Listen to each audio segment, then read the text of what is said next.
Ambient listening. Talk to us a little bit about how that was bringing some value, back into the clinical workflows with the ambient listening, especially the nursing staff. Sure, sure. So about 18 months ago, our fast track and our urgent care physicians were burning out. And so we introduced ambient listening into the environment, and the response has been incredibly positive. Um, it's helped with wellness, retention, and then also with giving time back to our physicians. We actually had a physician leave the organization and come back due to ambient listening. So that's been a really positive feedback for the organization. Today, more than 1,100 physicians are using ambient listening in the organization, and we're seeing upwards of 9,000 encounters per week.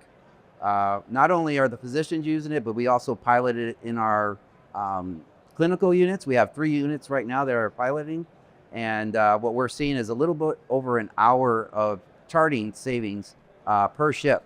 And so what that's doing is giving more time back to the nurses. It's providing less burnout and providing more care at the patient bed. It's so impressive, Al, I must say. Well, I mean, I shouldn't be too surprised, right? So you guys embrace technology on all aspects. So, moving along, mobility, like most healthcare institutions, has been embraced, and it's used in various applications and workflows throughout the institution. Talk to us a little bit about your mobility landscape there at Tampa General Hospital. And I know that you guys have retained an ElectroClave, and let's talk a little bit about how you're interjecting the ElectroClave into your mobility workflows. Sure. So one of the initiatives that we had is to deploy 200 iPads for our new interpreter service line. That was to improve quality of care and then also outcomes. The service allowed each department to have their own device, so that when they receive non-English speaking patients or family members, they have a device to be able to use. With that, we have so many devices now in our environment that, because they're being touched constantly, we needed a way to clean them better and sanitize them.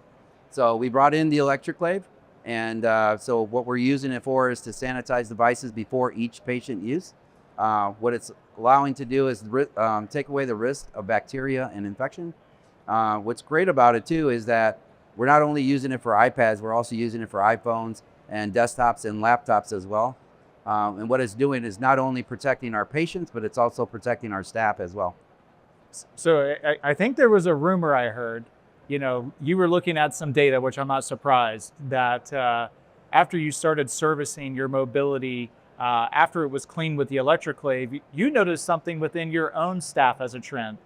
Yeah, so what we've noticed that our staff is not calling in sick all the time now, because they've been using the ElectroClave as part of their maintenance. As when they receive a device in the environment, they bring it in, they wipe it down, they put it into the ElectroClave, sanitize it, and then they take it out, and then they work on it. So definitely a reduction in employees calling in sick, which is good for us. So we have more employees to take care of our staff. Yeah, that's impressive. All right, so trucking along, there's lots of technology to cover here. So this one will come by surprise. So we're a Florida-based corporation. Tampa General Hospital is located in Tampa, Florida. Something that we all deal with in the state of Florida are hurricanes. But I think again, Tampa General's proactive approach to technology and ensuring the best possible patient outcomes. Let's talk a little bit about your hurricane resilience, and what did you do that prepared you like no other in really the state of probably one of the largest hurricanes that we saw in your area in the last 100 years. Yeah, so if you live in Florida, hurricane is just a part of life.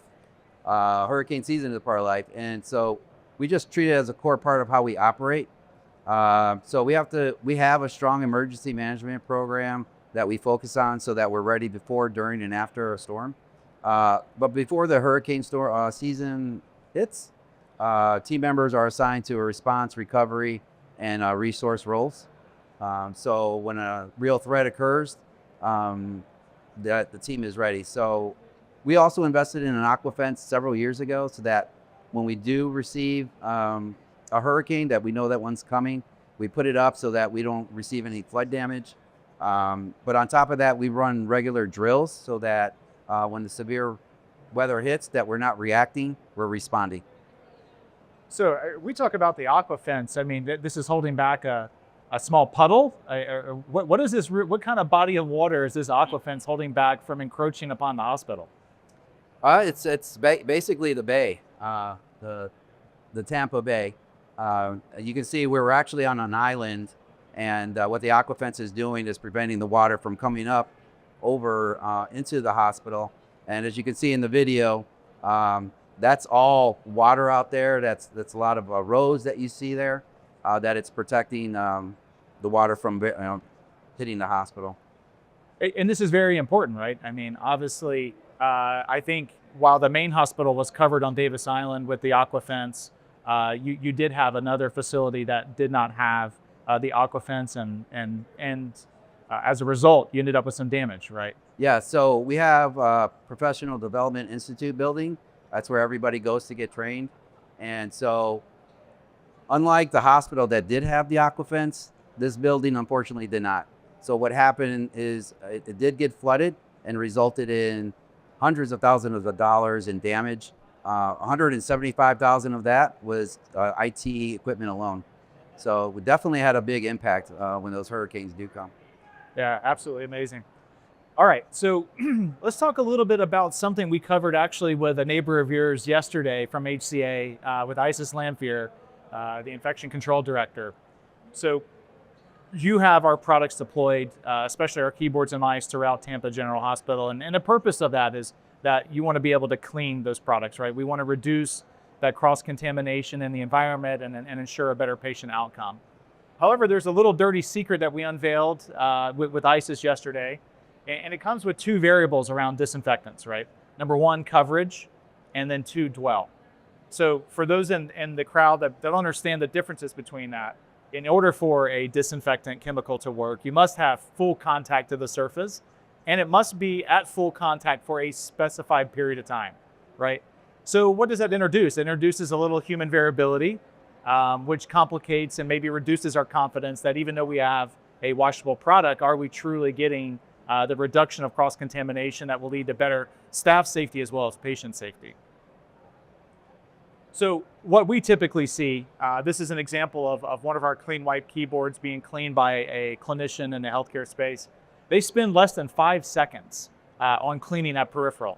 In 5 seconds, that human variability is going to increase significantly. So we started thinking, right, on the continued road of innovation, how do we ensure we increase confidence, we reduce cost, and most importantly, reduce that cross-contamination threat that exists with these peripherals.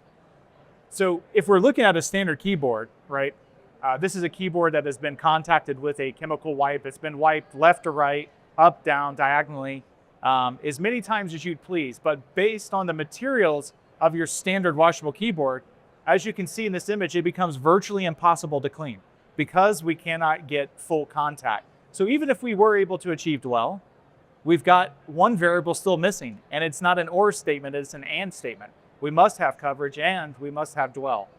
So where our head was thinking and leading to, okay, we clearly don't have coverage, which potentially is going to lead also to not having the proper dwell.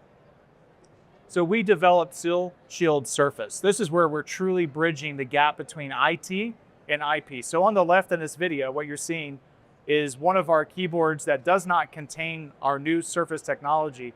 I was very egregious in that video to wring out as much liquid as I could to that keyboard. And you can see no matter to my best attempt, I could not get full coverage on the keyboard, while on the treated sample, we got full coverage. So today, while Al's job role typically doesn't include cleaning up peripherals at Tampa General Hospital, we're gonna have Al demo live for you a keyboard that has no Surface technology embedded into it, then a keyboard that has Surface technology, to see, can we increase that confidence? Can we remove human variability? What do you say? I'm all for it. Let's jump right in. All right, let's give it a shot.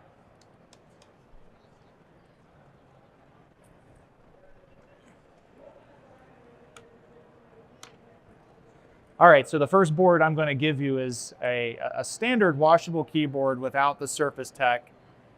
Today we are using water as the disinfectant carrier. Water is typically one of the major ingredients found in all the disinfectants that carries the chemicals to the product. So we're given a left, right, up, down, and why don't you go ahead and, well, let's see where you're at there. So here's where we're at. It doesn't look like you've got much coverage. More water up. Yeah, why don't you drench it for us, Al? Squeeze it out. You know what? You got a little bit out of there. Let me give you a hand. Let's really.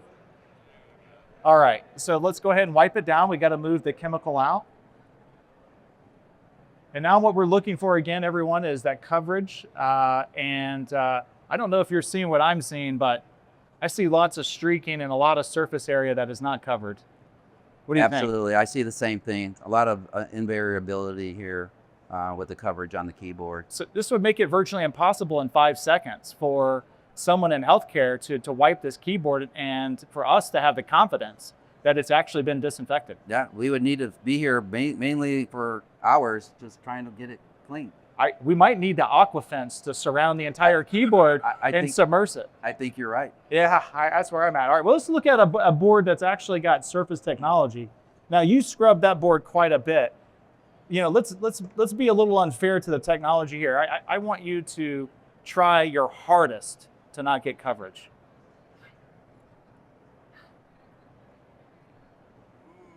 Wow. So no time at all. I think that was under a second, Al, and I'm pretty sure Tampa General is going to promote you to the director of EVS now. That's pretty impressive. That's yeah. pretty impressive. Now we've got full coverage. We'll be able to achieve our dwell.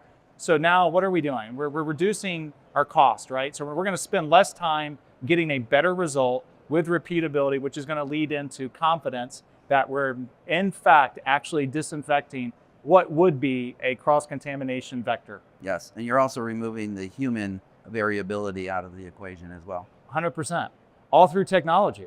Yes. So we're trying to follow in your footsteps. Awesome. I appreciate it. Thanks so much, Al. You're welcome. Thank you.